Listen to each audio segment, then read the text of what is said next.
Assalamualaikum warahmatullahi wabarakatuh. Perkenalkan, kami dari kelompok 9 yang beranggotakan saya sendiri, Erlina Mustika Damayanti dengan NIM 214. Kemudian ada Humam Yusuf dengan NIM 215, ada Novita Yakti Anggreni dengan NIM 216, ada Hilda Kartikawati dengan NIM 218, dan yang terakhir ada Hanan Zaki dengan NIM 219. Kami akan mempresentasikan hasil diskusi kami mengenai proposal penelitian yang berjudul Pengaruh Pemberian Pupuk Kandang Sapi Terhadap Pertumbuhan Jagung Biji 2 pada dosis yang berbeda. Baik, yang pertama ada latar belakang. Tanaman jagung merupakan komoditas pangan terpenting kedua setelah padi. Kebutuhan dan konsumsi jagung di Indonesia terus meningkat seiring permintaan kebutuhan masyarakat terhadap tanaman jagung. Peningkatan produksi yang telah dicapai melalui perluasan areal tanam dan perbaikan teknologi produksi belum mampu mengimbangi kebutuhan dan konsumsi jagung di dalam negeri. Hal tersebut membuat tanaman jagung di Indonesia ini tergolong rendah dan masih bergantung pada impor. Kemudian, penyebab rendahnya tingkatnya produktivitas komoditas pertanian, khususnya jagung, salah satunya itu adalah kekurangan unsur hara. Nah, kekurangan unsur hara ini disebabkan oleh pengaplikasian pupuk yang kurang benar, seperti tidak tepat jenis, tidak tepat waktu, dan sebagainya. Selain itu juga karena kelangkaan terhadap pupuk itu sendiri. Lalu pada akhir-akhir ini dikembangkan sistem pertanian yang memanfaatkan limbah pertanian berupa bahan organik. Nah, salah satunya adalah memanfaatkan limbah kotoran sapi sebagai pelengkap pupuk. Kemudian ada rumusan masalah. Jadi apa saja yang akan kita bahas dalam penelitian ini? Yang pertama, apakah pemberian pupuk kandang sapi berpengaruh terhadap tinggi tanaman jagung? Terus yang kedua adalah apakah pemberian pupuk kandang sapi berpengaruh terhadap panjang daun tanaman jagung? Terus yang ketiga ada beberapakah dosis pupuk kandang sapi yang terbaik terhadap tinggi tanaman jagung? Dan yang terakhir adalah berapakah dosis pupuk kandang sapi yang terbaik terhadap panjang daun tanaman jagung? Selanjutnya adalah tujuan penelitian. Yang pertama adalah untuk mengetahui pengaruh pemberian pupuk kandang sapi terhadap tinggi tanaman jagung. Yang kedua, untuk mengetahui pengaruh pemberian pupuk kandang sapi terhadap panjang daun tanaman jagung. Yang ketiga, untuk mengetahui dosis kandang sapi yang terbaik terhadap tinggi tanaman jagung. Yang keempat, untuk mengetahui dosis pupuk kandang sapi yang terbaik terhadap panjang daun tanaman jagung. Selanjutnya, manfaat penelitian.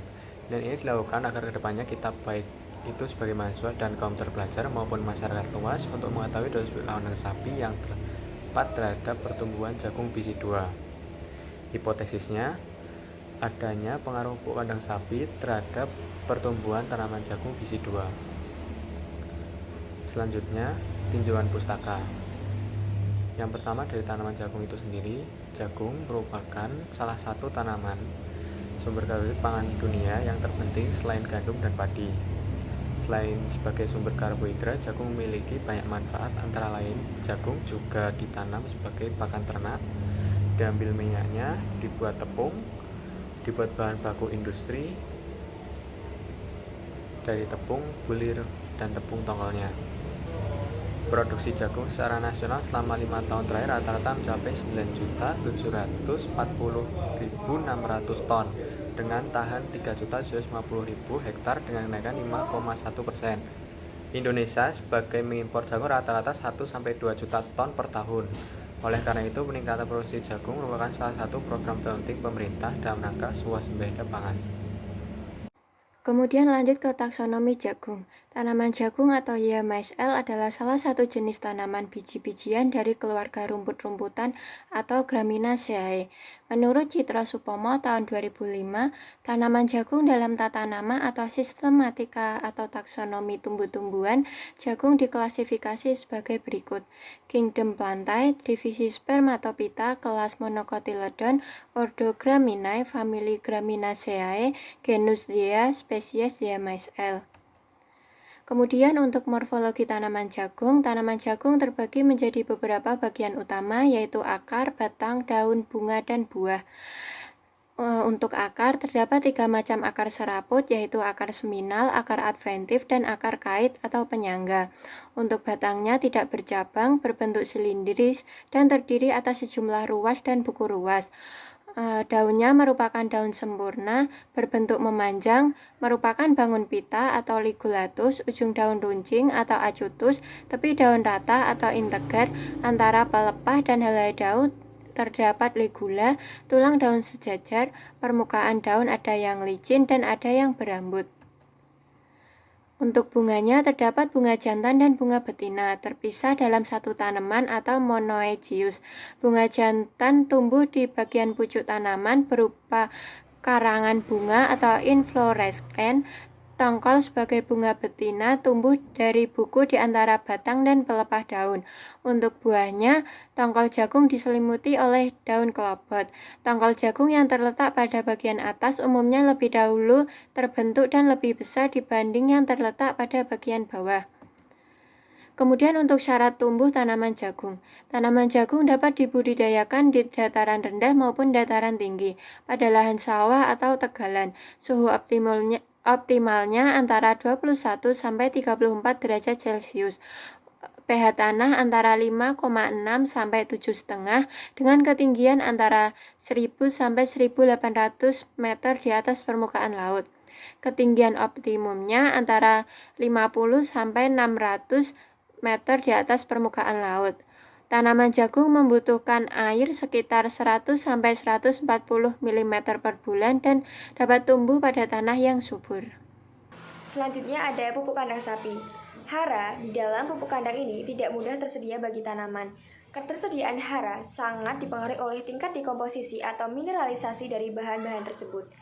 Rendahnya ketersediaan hara dari pupuk kandang antara lain disebabkan karena bentuk N, P, serta unsur lain yang terdapat dalam bentuk senyawa kompleks organoprotein atau senyawa asam humat atau lignin yang sulit terdekomposisi. Di antara jenis pupuk kandang ini, pupuk kandang sapi ini memiliki kadar serat yang tinggi seperti selulosa. Hal ini terbukti dari hasil pengukuran parameter C/N rasio yang cukup tinggi lebih dari 40. Untuk memaksimalkan penggunaan pupuk kandang sapi ini, harus dilakukan pengomposan agar menjadi kompos pupuk kandang sapi dengan rasio C/N di bawah 20.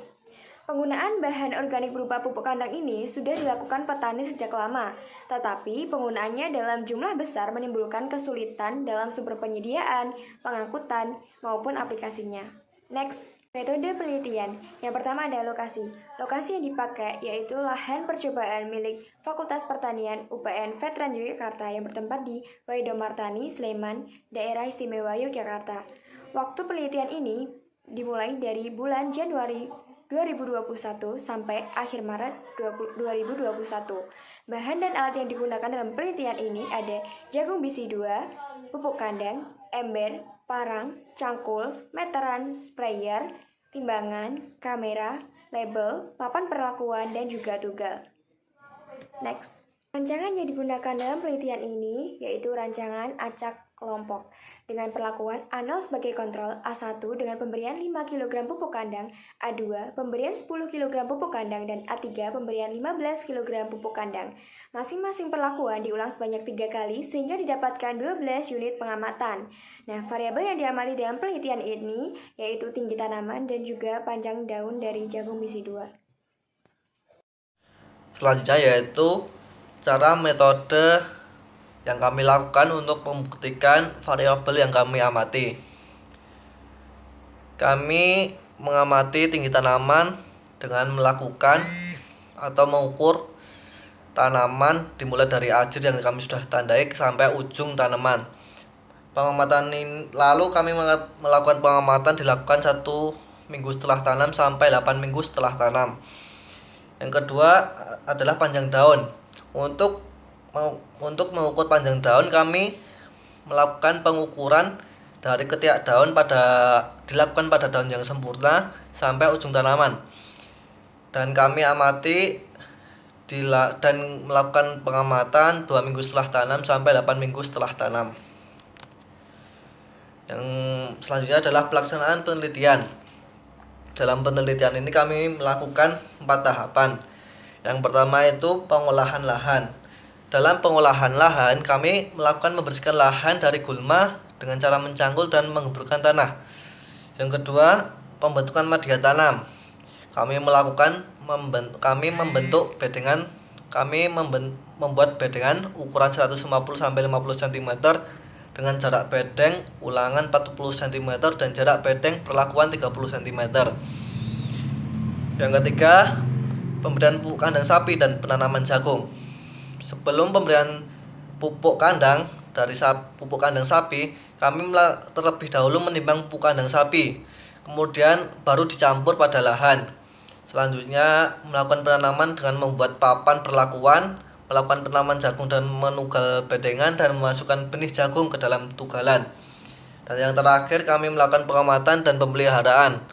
Kami melakukan pengamatan dilakukan sejak minggu pertama, melakukan penanaman sampai 8 minggu setelah tanam.